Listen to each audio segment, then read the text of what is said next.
पिछली दिवाली में बहुत खुश था क्योंकि राम जी ने मुझे अपने घर बुलाया था। मैंने अपनी आंखों से दीपोत्सव देखा था।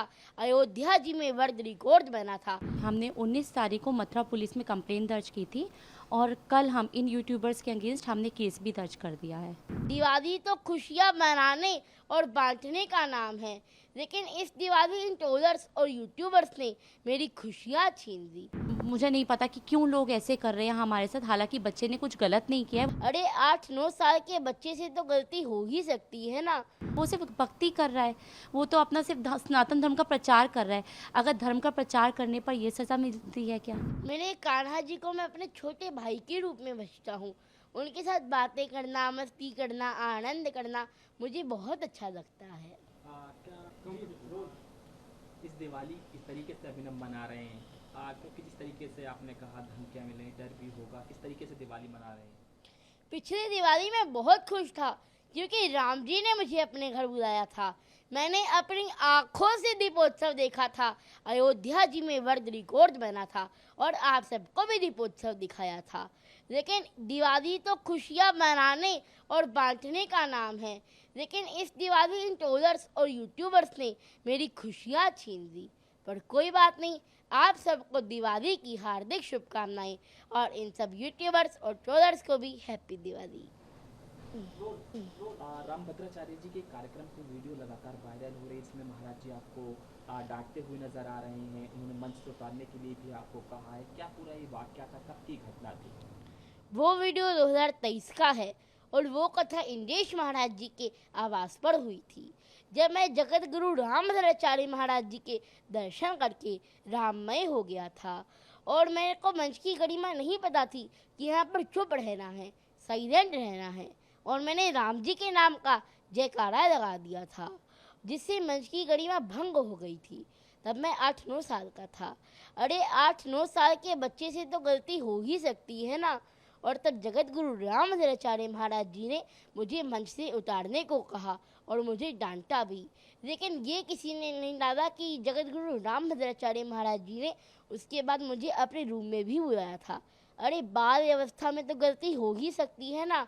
हनुमान जी भी लपक पड़े थे सूरज को खाने के लिए, बाल अवस्था थी। महाराज जी ने आपको मूर्ख भी बताया, उन्होंने कहा ये नादान मूर्ख है, बालक। किस तरीके से देखते हैं उनके इस बयान को? देखिए, उन्होंने मुझे मूर्ख कहा। मेरे को तो बहुत गर्व है कि इतने बड़े महाराज जी ने मुझे मूर्ख के रूप में आशीर्वाद स्वरूप ही मैंने पाया। अरे महाराज जी की डांट में तो आशीर्वाद छिपा हुआ होता है, प्रेम छिपा हुआ होता है। महर्षि वृद्धराज जी को भी तो उनके गुरु ने मूर्ख कहा था। तो बाल अवस्था में तो गलती हो ही सकती है। तो मुझे पता चल गया कि मेरी बाल्टी खाली है और इसमें अभी बहुत कुछ अंदर जा सकता है। हमने 19 तारीख को मथुरा पुलिस में कंप्लेंट दर्ज की थी और कल हम इन यूट्यूबर्स के अगेंस्ट हमने केस भी दर्ज कर दिया है। कल हम कोर्ट गए थे और इन यूट्यूबर्स के अगेंस्ट केस दर्ज हो गया। हमारे पास बहुत सारी धमकियाँ आ रही हैं। धमकियाँ हालांकि 2-3 दिनों से आ रही थी हमारे पास। ये धमकियाँ आपने पूछा किस माध्यम से आ रही है हमारे पास।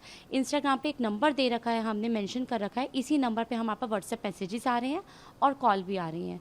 2-3 दिनों से तो बहुत ज़्यादा कॉल्स थी, बहुत ज़्यादा हम परेशान हो गए थे। लेकिन कल जब हम कोर्ट से बाहर निकले, कोर्ट से बाहर आते ही आई थिंक 3:30 पौने 4 बजे के करीब हमारे पास व्हाट्सएप मैसेजेस आते हैं और मैसेजेस में हमें धमकाया जा रहा है कि आपको मार दिया जाएगा, आपको ये सब कुछ बहुत ही अपशब्द बोले जा रहे हैं, जो कि मुझे नहीं पता कि क्यों लोग ऐसे कर रहे हैं हमारे साथ, हालांकि बच्चे ने कुछ गलत नहीं किया है। वो सिर्फ भक्ति कर रहा है, वो तो अपना सिर्फ सनातन धर्म का प्रचार कर रहा है।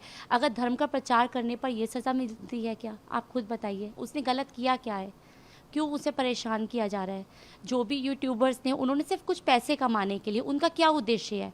उनका अभिनव से देखिए कोई पर्सनल बायस तो है नहीं। उनका उद्देश्य जो मुझे लगता है, उनका क्या उद्देश्य है कि कुछ भी वीडियो बनाएंगे और उससे उन्हें व्यूज़ मिलेंगे और उनको पैसे मिलेंगे। अरे ऐसे पैसे कमा के वो क्या करेंगे? किसी को परेशान करके अगर आप पैसे कमा भी रहे हैं तो उससे आपको खुशी तो मिल ही नहीं सकती। आप अपनी वीडियोस बना रहे हैं और वीडियोस बना के आप अभिनव के लिए कुछ भी बोल रहे हैं, झूठे एलिगेशंस लगा रहे हैं, आपके वीडियोस चल रहे हैं व्यूज़ कमाने के लिए, आपको पैसे मिल रहे हैं। क्या उस पैसों से आपको खुशी मिलेगी? किसी की खुशियाँ छीन कर आप खुशी नहीं मना सकते। तो बस मैं यही कहूँगी कि जो हमें जो परेशान कर रहे हैं वो इस तरह से मत कीजिए, ताकि आप भी खुशी मनाइए और हमें भी खुशी मनाने दीजिए।